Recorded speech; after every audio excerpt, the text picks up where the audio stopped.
Welcome to Hack the Entrepreneur, the show which reveals the fears, habits, and inner battles behind big-name entrepreneurs and those on their way to joining them. Now here is your host, John Naster. Hey, this is Hack the Entrepreneur. Thank you so much for joining me once again today. This episode is going to be a lot of fun. You're going to love this guest, so let's get into it. I'm your host, John Naster, but you can call me Johnny. My guest today has jumped out of hundreds of airplanes. He's an Ironman triathlete, and he's an entrepreneur. He started his career at America Online as a senior news editor, and he helped to found the AOL Newsroom.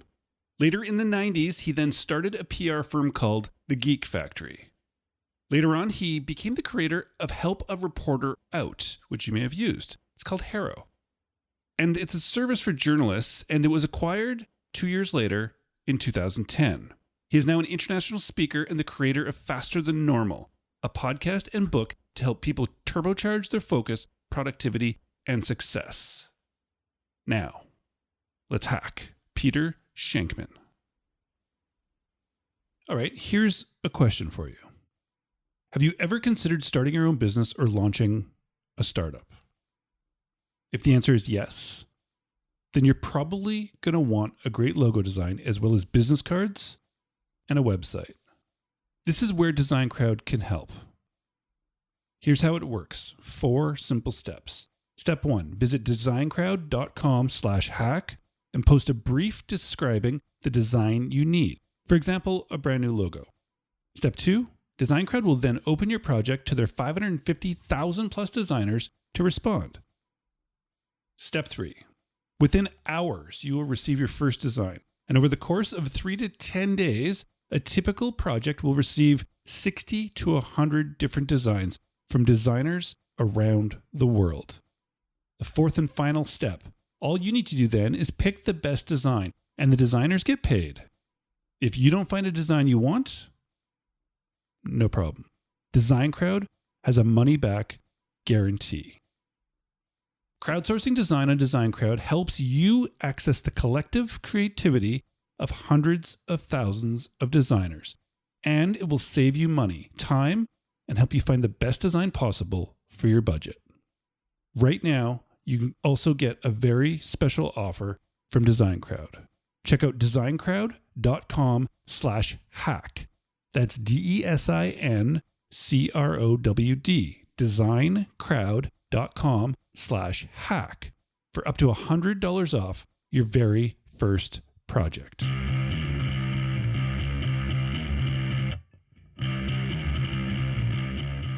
And we are back with another episode of Hack the Entrepreneur. And today we have a very, very, very special guest. Peter, welcome to the show. So good to be here, John. Thank you for having me. Oh, absolutely, absolutely. My pleasure. So, Peter, you are a man that wears many hats. Today, we're talking to Peter, the entrepreneur.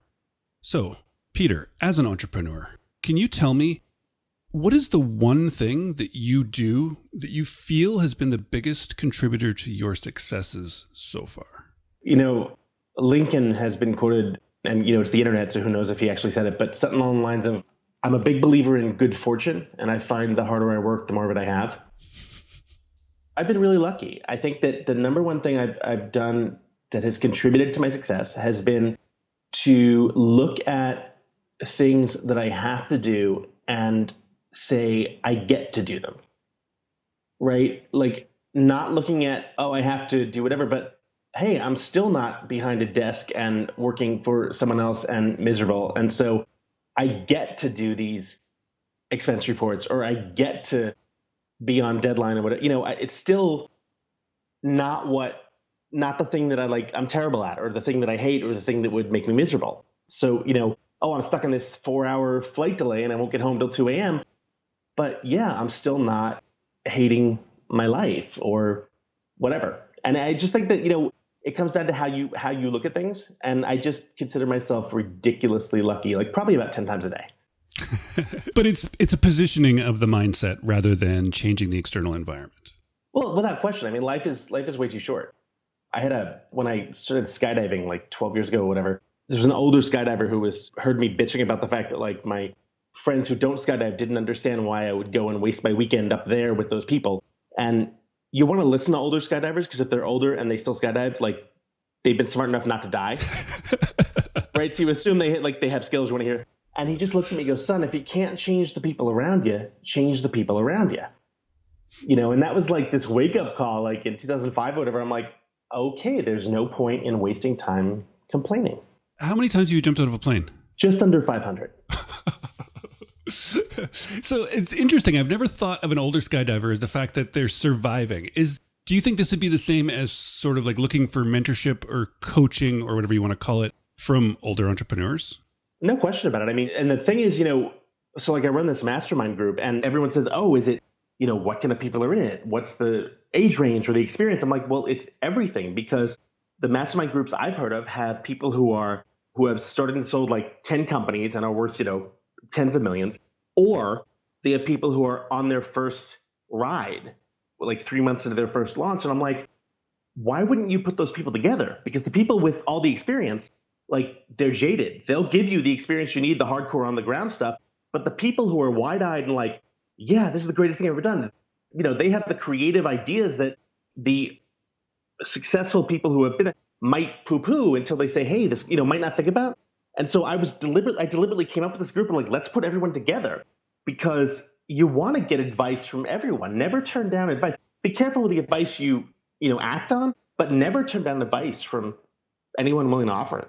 But careful on what you act on. So you have to kind of have your own goalpost to follow. Oh, yeah. I mean, because you'll get advice from people and a good number of them like don't have your best interest at heart or whatever. But to turn it down before you hear it is, in my opinion, wasteful. So speaking of your mastermind and having people from all different kinds of businesses, you've started businesses, sold businesses.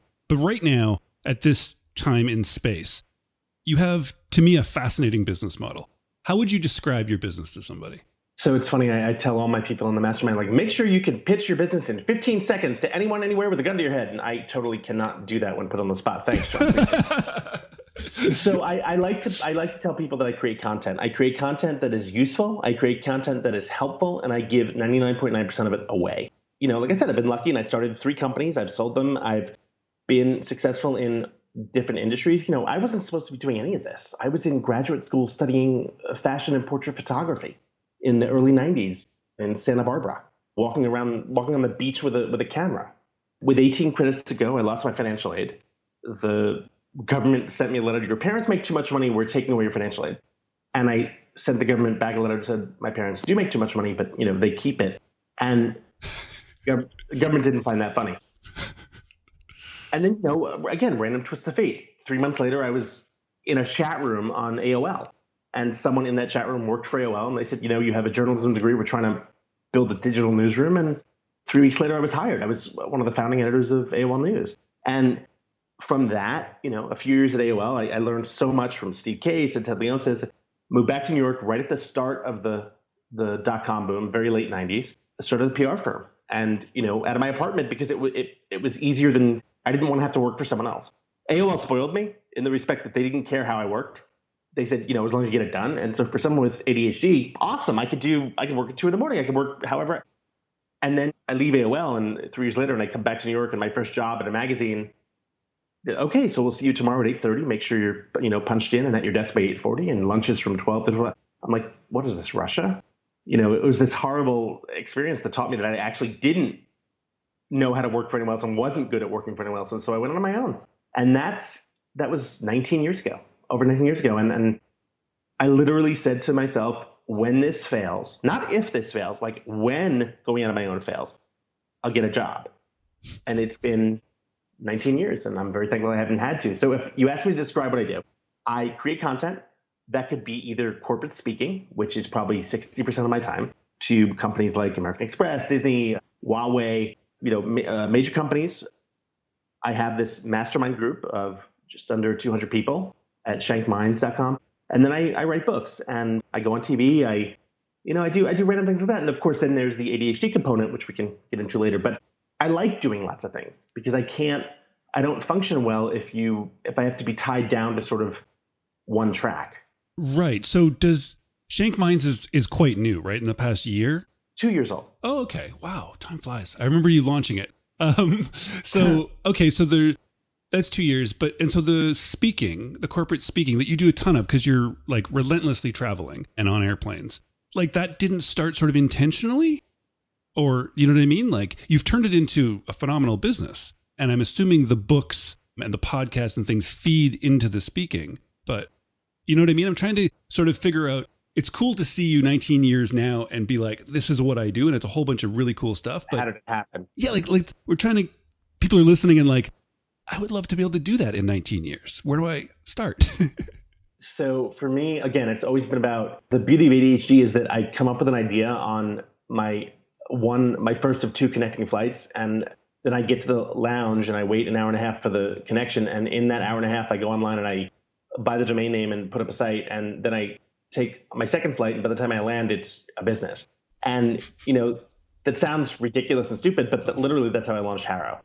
For me, it's always been about, hey, I have this idea. Let's see what happens.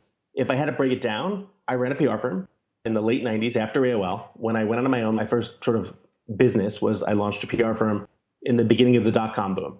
And by launched a PR firm, I meant I was in my apartment with a cat, and I had one client that just paid the rent on my studio apartment that was like roughly the size of, so like picture you, right? That was about the size of my studio apartment. But I had one client. And so as far as I knew, I had a company, right? And I rode the dot-com boom. We had about 8 or 9 employees. We had great clients. We were Napster's first PR agency, right? Like just random stuff. A lot of it comes from never saying no, from saying yes and figuring out how to do it later. When we were like probably towards the height of the dot-com boom, like 2000, early 2001, before the crash, I realized that I am terrible at being a manager. And at that point, my agency needed to be managed. Like I'm still terrible at managing. I admit that. And so instead of like, I could have hired like 5 people, had them manage the 8 employees I had, we would have continued and I wouldn't have been happy. And so I just said, let's not do this anymore. And there was another agency that wanted my clients and they took my staff and I walked away. And in my mind, that was perfectly logical. It wasn't until years later where I would be talking to like business people of 30 and 40 years and they'd say, wait, so you had this profitable, successful business and you just didn't want to do it, so you sold it? I wasn't aware that's a thing you could do, I'm like, well, yeah, I wasn't happy and I wanted to be happy. So, and again, that's always been my mindset. So I left there. I consulted for several years. And then one of the things that I do is I talk to everyone. Like literally, I like, it's the thing that got me in trouble in school. If you're next to me on a plane, if you're sitting next to me on a plane, unless you fake your death, I'm going to know everything about you by the time we land. And over the years, that just got me a ridiculously large Rolodex. And I would talk to reporters because I worked in PR. And I would, what are you working on? They'd say, oh, I'm doing it. I'm like, oh, I know some guy who does, hang on, I'll put it together. And that became HARO. And it wasn't planned. I didn't say, okay, this is how I'm going to build this company. I figured I could help some journalists and help some friends. And the next thing I knew, we had a mailing list of, 10,000 people, and it was taking off and growing by the day. And I said, okay, I guess this is what I'm doing now. It's like the cartoons you see when like a cat falls down a hole and like, okay, I guess this is my life now. Yeah, that was, and I like, great. It's fun. It's easy. I enjoy doing it. I like talking to people. I write these HAROs 3 times a day and I get to have a blurb in the top of each one. That's me ranting about whatever I want. Cool. People have to listen to me, And so from that led to companies calling in, the social media boom, companies calling and saying, hey, can you talk about social? I'm on your list. Can you come and talk to my company or talk to my whatever? And yeah, why not? And again, very little of it was planned. So never saying no. And this idea of talking to everybody, building up that Rolodex makes sense with HARO. HARO's been acquired years ago, but you're still doing that. Like in your book, there's 20 different times where you just literally say your email address. I've met you in person and you've given out your email address to every person in the audience. And you're not a person who just says that, because people do say that and then never respond. You literally respond to everything I've sent. And I think most people are like, unless somebody sends you something totally ridiculous, obviously, but that's fascinating because you think of the 25-year-old kid like trying to get started and build up that Rolodex. That's what they do, but then they stop. Once they hit a certain point, it's like, no, I don't do that anymore. Now I do this. And it's fascinating, man. When I was trying to figure out what I wanted to do after I came back from AOL, a book had come out written by Reese Schonfeld. And Reese Schonfeld was the guy no one knows about, who was the co-founder of CNN with Ted Turner. And the book was called Me and Ted Against the World. And it came out I think literally the month I got my studio apartment. And, I was trying to figure out how to make rent. I emailed him. I found his email and I sent him an email. I'm like, I just got out of the AOL Newsroom. I have this, journalism and digital journalism degree. I was fascinated by your book. You're in New York. Would you ever be up for meeting for coffee? And in 5 minutes, his assistant emailed back, hey, Reese would love to meet you for coffee and tell you about his life. And the guy spent an hour and a half with me. And I was a no one. I was a 20-something-year-old kid he didn't know me from Adam. And he spent an hour and a half with me, whatever, and bought coffee. And that had such a ridiculous impact on me. And I was raised well by two parents who were teachers and who believed in, bettering the common good. And I guess that stuck. And I've always believed that if there's a way for me to help, I'm not a super athlete. I'm not super strong. I'm not even super smart. I'm not going to save the world by finding cures for diseases. But if I can, you want to pitch me an idea or just get 5 minutes of my time, I think that I'm supposed to do that. And the only thing that's changed now later in my life is that if you do want to meet with me, I'll meet with you, but it has to be on my terms. And my terms are rather odd. So you either have to meet me super early for a run, spin class, or something physical first thing in the morning, or you can meet me for breakfast, but it's literally 6:30 a.m., egg whites somewhere, or do a cryotherapy session with me. In other words, I won't say, can I take 15 minutes to pick your brain over coffee? Because 15 minutes is never 15 minutes. It's getting there, setting it up. It's 2 hours. What that does is that eliminates 90% of the people that say they want to meet with me, but then don't really want to follow through. And so the 10% of people who do want to meet with me, are usually very beneficial, but, on both ends. I just want to take a moment to thank today's sponsor, Sumo.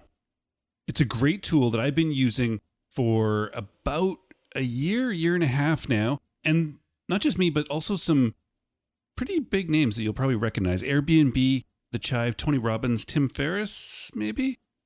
It's called Sumo, and it's a set of marketing tools that help you automate your business's growth. And personally, I would recommend you start with using their list builder. If you use this link, hacktheentrepreneur.com/sumo, you can use the list builder, converts one-time visitors into lifelong readers and customers. It allows you to create those professional-looking pop-ups that appear on clicks, timers, and before people leave, all with drag-and-drop functionality, so it's super advanced, yet super easy to use. Right now, you can try the list builder absolutely for free.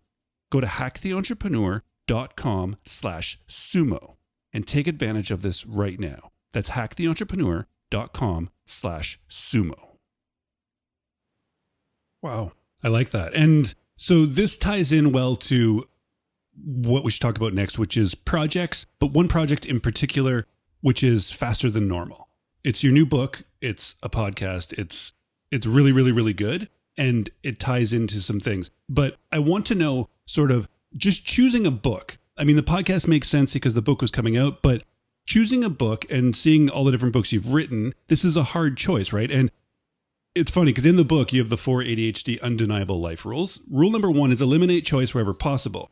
But we do have to choose what we're going to work on next. Can you sort of walk me through the mental process, Peter, that you use to choose a huge project to undertake Faster Than Normal? So Faster Than Normal is an interesting one to talk about because it's for me, I guess I was never diagnosed with ADHD until my mid-30s, but I always knew I had something. It was, there was no name for it in high school. And when I was growing up in the 70s and 80s in public school in New York, it was sit down, you're disrupting the class disease. I never had a name for it, but I always knew I was different. And I always wondered, why am I always the kid who tries to be too funny and socially awkward? I had the social acuity of a gnat. I was just not my thing. But over time, I realized that as I get older, the things I was drawn to, skydiving, the commonality there was they were all things that chemically increased my dopamine, my serotonin, and my adrenaline. And then in my mid-30s, I was in my therapist's office, and he threw a book at me, and like literally threw a book at me and hit me in the stomach. I don't know if everyone who visits therapists have therapists that throw things at them, but he threw a book at me, and it was called Delivered from Distraction, and it was by a guy named Dr. Ned Hallowell. And the opening paragraph was, having ADHD is paradoxical. You could feel like you were the smartest person in the room who can't accomplish a thing. You could feel totally confident and at the same time be as nervous as a cat in the kennel. And you can absolutely, positively, 100% intend to do something and simply not do it. And I remember reading that and just like bawling and being like, okay, my thing has a name. It's a thing. It's a real thing. And so over the past like 9 or 10 years or so, I started realizing that the things I did, from starting my own companies to working on my own to, most people do a 5K and they check that off their bucket list. No, I signed up for a damn Ironman. They all have that commonality. And when I realized that, I started doing research and figuring out that, okay, I'm not the only one, right? So the podcast was actually first. I held a webinar and I posted on Facebook. I'm like, hey guys, I'm going to spend 45 minutes talking about how I use my sort of squirrel brain to like what I think is to help me. And if you want to come by and hang out, it'd be cool. And I thought I'd get like 100 people and like 6,000 or something signed up for it. And I was, blown away. And that's when I realized that other people either who had ADHD or just were wanted productivity back in their lives, sort of understood this thing. And so I said, maybe there are people who are successful CEOs or celebrities or whatever who have done this. And so I launched this podcast, Faster Than Normal. And, we've had Tony Robbins, we've had Seth Godin, we've had Dave Nealman from JetBlue, a whole host of people who have like literally changed the world. And they all are out front with the fact that, I'm ADHD and my faster brain has helped me do everything that I've done. And it's a gift, not a curse. And so from that, I realized that this would be something that I'd want to change the narrative about, because everything else I'd done, like HARO helped people, no question about it. It helped small business and, get free press and all that. And I remember realizing how great that felt, remembering how great it felt to help people, to get these emails. Oh my God, thank you so much for HARO. I thought I had to close my business, but then I got into the Wall Street Journal or whatever. I said, if I have this knowledge, maybe I can help people. And so for Faster Than Normal, that's how it was something I knew I could do, and something I knew that maybe could help people based on the info I had. And I've never gone into anything I've ever built thinking, okay, this is how I want to make money, which is probably, maybe the wrong way to think. I don't know. I'm sure my financial planner would say that that's the wrong way to think. But, I think if you do something that you want to do, that you enjoy, that you feel can help people, you'll figure out a way to make money. Absolutely. Was there ever a thought in it about tying it to what you've already done? Well, the whole thing about having ADHD and having a faster than normal brain is that everything I have done, you could trace back to, people who have normal brains don't wake up at 26 or whatever and call their mom and dad and say, Mom and Dad, I've decided I'm going to start a PR firm and I'm going to call it the Geek Factory. And this was, 98 when social and the web wasn't even, I'm call it the Geek Factory. This will be awesome. Or I'm going to do a newsletter from my apartment because, it can help it. If you look back in history, I guarantee you the founding fathers of this country, chances are the majority of them had ADHD. Think about it. You're in Europe. Guys, I have this great idea. Okay, just hear me out. You're going to love this. Let's sail across to the other world, that North America. You'll love this. We're going to create a whole new form of government, right? Like it has no, I know we can get killed. Like they can totally execute us, but hang on, you're going to love this. And I just, I remember thinking back to even when I ran my PR firm, and I'd say to my employees, oh my God, I have this great idea. We should do X. And there was like this, they called it pedo time. It was like this 5 seconds after I said the idea where they just waited to make sure I wasn't joking. Like that idea is ridiculous. He's totally putting us on. If we say we agree, he'll make fun of. Holy Jesus, he's serious. And then it was like, okay, how do we do this? And so that it's just, I've figured out a way to, I haven't figured out a way. It's nothing new. I've just figured out that I have ideas, and let's try them and see if they work. And if they work, great, we'll keep doing it. If they don't work, okay, cool. I'm, hopefully richer for the experience. And so that's really what Help Reporter, and definitely what Faster Than Normal is. The difference with Faster Than Normal is I get emails like every day, like literally as I'm talking to you, I get an email with the subject line, your book is a lifesaver. Like it literally just came in. And it just makes me so happy. this is my first non-business book, and it's amazing. It's an amazing feeling to write something that directly affects people and their children and parents, and it's really nice. Yeah, it is really nice, and it's a phenomenal book. Absolutely is. I have a lot of authors on here, but this is a book that's like blowing me away and will stay in my collection. Lots of them end up in the little libraries around the city to go to other people, but this one will stay because it's really, really good. It's very kind. Thank you. So the idea of taking the podcast to a book, this is something else that I know the audience is like interested in knowing sort of how that process works. I know at the end of the book, you thank your agent who stuck with you throughout all the different books, or at least the last few books. Mm-hmm. So what is that like? Are you just like, okay, this needs to be now a book, so it's different than all the rest, but my agent can do it? Or like, I want to kind of know, like, how much do you question yourself or just trust your gut and just you in between flights and you're just like, email your agent, like, this is what I'm doing? Is it possible to both trust myself and question my gut? Because the only time I've ever really screwed up in my life is when I haven't listened to my gut. And so my gut said, write this, that you could turn this into a book, totally. And then, the funny thing is, of course, like imposter syndrome, which most entrepreneurs have and almost everyone with ADHD has. You could write this book and, the other me is saying, oh, no one's going to read this. This is ridiculous. No one's going to, what a waste of your time. You have no talent. This is not skill. So, you deal with that on a regular basis. But the irony of that is if you had asked me 6 months ago, like of the process, I would have said, yeah, I wrote a proposal and gave it to my agent and said, hey, can you sell this? And she'd come back to me and say, yeah, we have a couple of interesting hits. And I'd say that's the way people should go. But the funny thing is that after this latest book, I have realized that I don't necessarily know if my next book is going to be with a publisher. I actually think if I write a next book, and I'm sure I will, like when I write my next book, I think I'm going to self-publish. And I've always been of the opinion through all 5 books that, anyone can self-publish, but if you have an agent and a publisher, you get taken a lot more seriously and da-da-da. This last book taught me a lot about the fact of, how to activate an audience and because I really did a lot of homework on how to best promote this book for launch. And after the book launched, and it was a very successful launch. We were number one in all 3 categories on Amazon in which it was listed for like a week. And we're still, in the top 5 and all that. But I realized that like a lot of the stuff that you would think a publisher would do, any publisher, they really don't do. And you spend a lot of time, 50 years ago, if you wanted to self-publish a book, it involved like, glue and standing on a street corner and all that. And obviously with Amazon and self-publishing kits, that's not the case anymore. And so you would rely on a publisher to like, do PR and activate the audience and everything. And looking back on it, I realized that for Faster Than Normal, I did all that, right? I hired a friend of mine who did the PR for me, and I activated my audience, and I was the one sending out emails for months in advance and offering free content and free stuff like that. And so I was like, why would I, I'm not sure if I would go to the publisher next time. So to answer the question for you and your audience, if you are doing something, whether it's a podcast, whether you blog, whether whatever, and you feel like, hey, I have enough content or can create enough content to turn this into a potential book, my advice, sit down and write.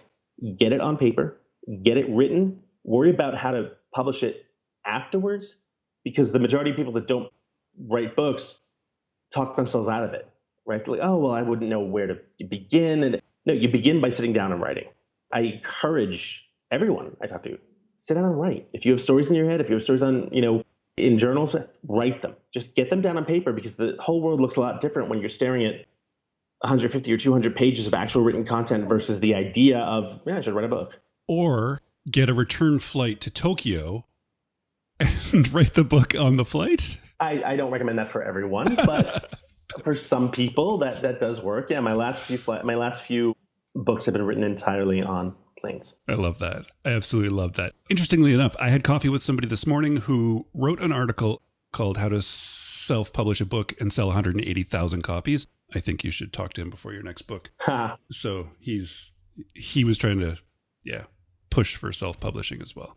All right, Peter. Well, man, this has been an absolute blast. Can I wrap up with one final question for you, please? By all means. This idea I'm working with, calling the entrepreneurial gap.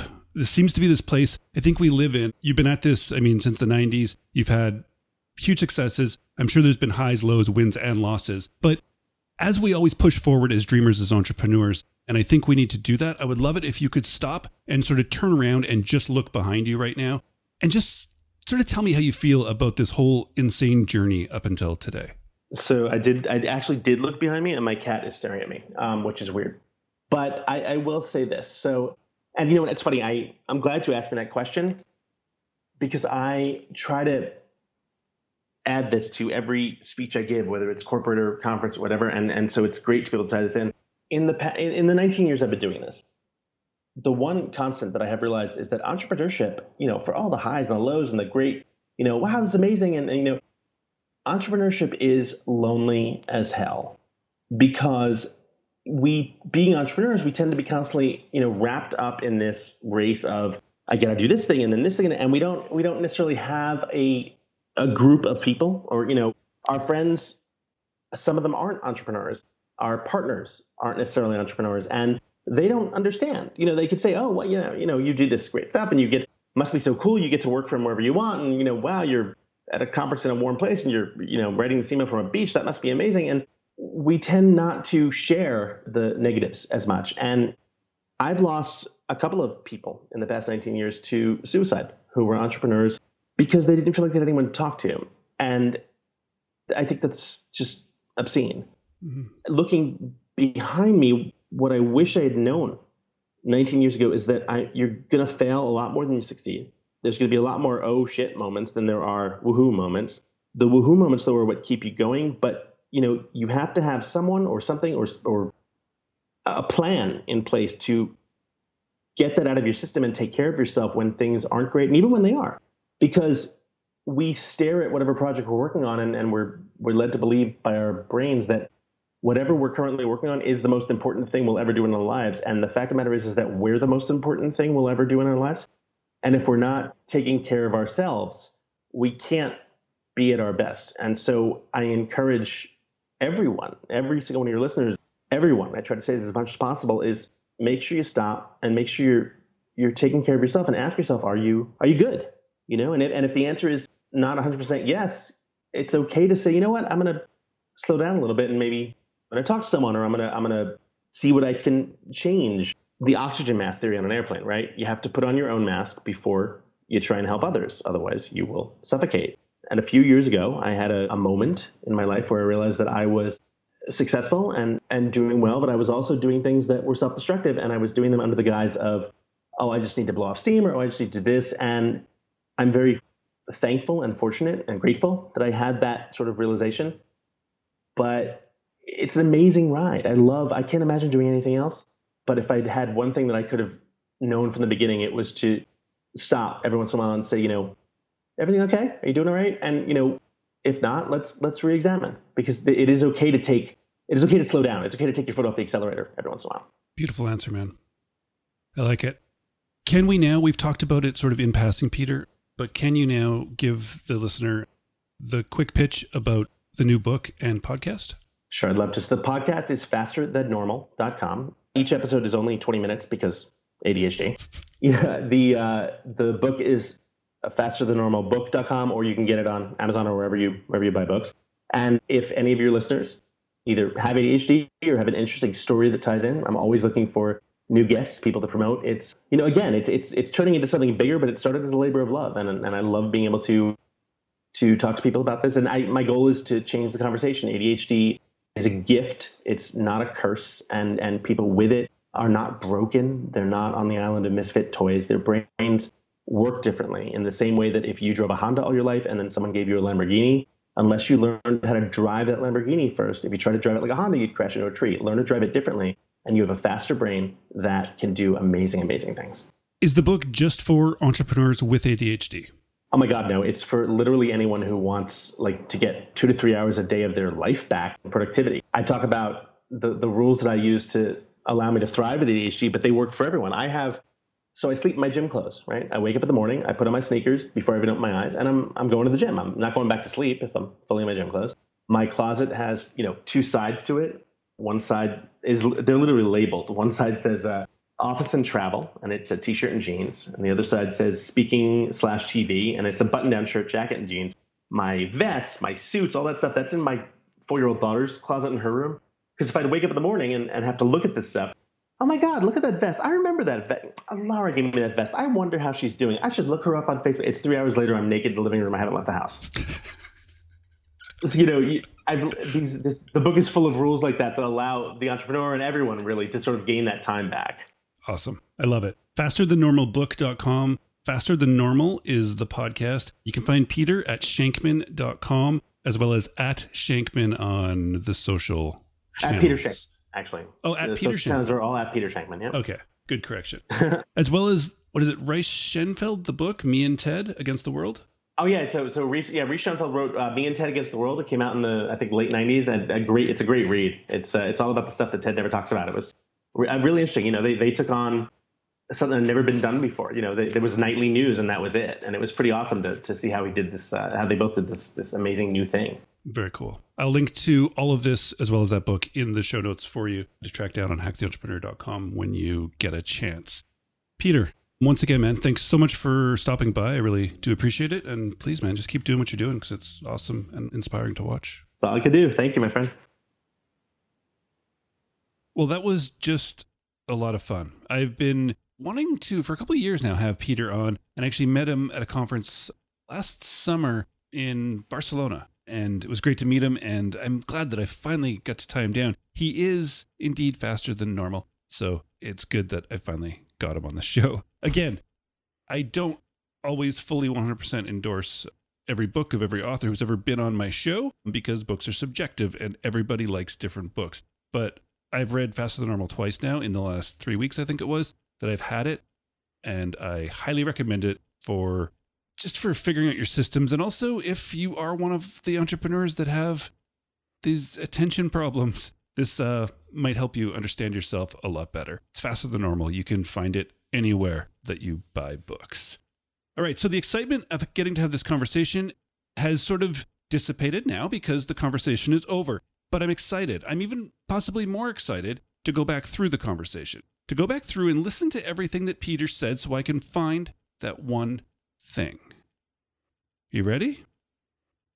All right, let's do it. Let's find the hack. The beauty of ADHD is that I come up with an idea on my first of 2 connecting flights, and then I get to the lounge and I wait an hour and a half for the connection. And in that hour and a half, I go online and I buy the domain name and put up a site. And then I take my second flight. And by the time I land, it's a business. And, you know, that sounds ridiculous and stupid, but literally that's how I launched HARO. And that's the hack. Peter. I love this. This is good. You preface it with the beauty of this. The beauty of ADHD is that you can just sort of act on these things. But I don't think this doesn't have to necessarily be just to people who have ADHD. This is a brilliant mindset to have, to think about business, right?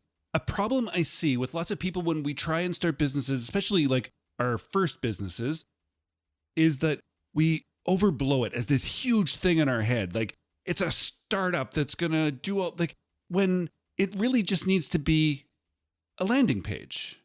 See if people will take up your offer. That's literally something you can do. You can get a WordPress site or a Squarespace site and you can put up a website. You can or just a landing page. You can pay $10 or $15 to Facebook ads to highly targeted people and see if they at least sign up and say they're interested. Not even give you money at this point. So Peter says, he's like, literally between flights, I just decide on a business idea. I put up the site and then I get onto the next plane for another few hours, land the plane. And he says, and I've started a business. He says he started a business because people were interested. If people hadn't been interested, which it's probably happened to him 5, 10, 20 times that he's put up this site and nobody's been interested, that's part of it. It's Jim Collins, the author of Good to Great. I was just talking about this with a friend, and he has this theory called bullets and cannonballs, where you should be firing a lot of small bullets, and these could be single-page websites that are ideas that are being put out there until one hits. When that one hits, like Peter says, when he lands, boom, you have a business. Now, what do you do with the business? You launch a cannonball at it. But don't overhype it. Don't overthink it in your head that you need to launch a cannonball at things that you don't even know you're going to be hitting. I love this. Even if you don't have ADHD, think of it like this, where you don't overthink it. Just go with your gut and make it a tiny little step to see if people are actually interested. Peter, thank you so very, very much. All right, Hack the Entrepreneur. We're on the subject of faster than normal, turbocharging your focus, productivity, and success as we lead into 2008. I have a course just for you. If you are looking to find your focus really quickly and to find the 20% that's going to give you the 80% of results, the one that's going to allow you to fire a whole bunch of small bullets throughout next year, it's called Define Your 20. It's a tiny little course that you can buy for very, very little money on the website, and it will help you so much as you head into 2018. It's how I structure every single day, week, month, and quarter of my life, personally and in businesses that I'm running. And it's just what works for me. And I think it will work for you too, because it has worked for many, many people already who have been through the course. And you can find it hacktheentrepreneur.com/DYT to find your 20, or you can find it just up on the website in the navigation menu. I think it will help you. And also Faster Than Normal, the book by Peter Shankman. Absolutely recommend it. Make sure to grab yourself a copy. All right, enough from me. Thank you so much for stopping by. I really do truly appreciate it. And please, until next time, keep hacking the entrepreneur.